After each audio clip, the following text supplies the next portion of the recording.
আমার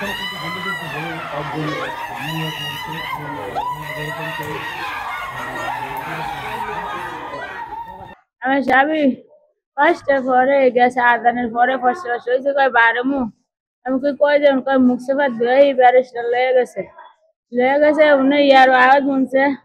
অনেক কয় স্যার আমি মারামারি লাগে গেছে, অনেকে আমি কি করবো কোনমি আমি কই পুলিশ মুলিশ নাকি আইব, পুলিশের ডরে হে রাস্তার উমি গেছে এই কলা গাছের আলু থাইকা শাহ কলমে ওরা আমার স্বামীরে গুলি করে ওনা হালাই দিছে, মারছে। শাহ কলমে ওরা দুই ভাই ওই বিদেশ থেকে আইছে মারুনের লাগা।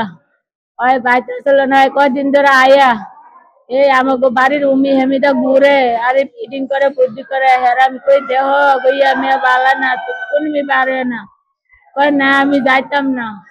এই ওরা আউলো কলা গাছের দায়িত্ব করাই গুলি করে এবার করাই যে দুনো ভাই মিললা আবার আমার স্বামীরে মারিয়া লাইলো।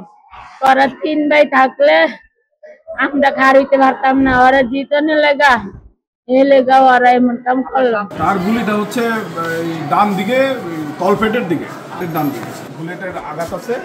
আর আরেকজনকে নিয়ে আসা হয়, ওটা গুরুতর আহত অবস্থায়। তার হচ্ছে বাম পায়ের উরুর দিকে একটা গুলির চিহ্ন আছে, এন্ট্রি ওন্ড আছে। তাকেও আমরা শক অবস্থায় পাই, তাকে রিসাসিটেট করে স্যালাইন দিয়ে এবং হচ্ছে তার ওনটাকে করে আমরা ব্লিডিং বন্ধ করে ও উন্নত চিকিৎসার জন্য ঢাকা মেডিকেল কলেজে রেফার করা হয়েছে।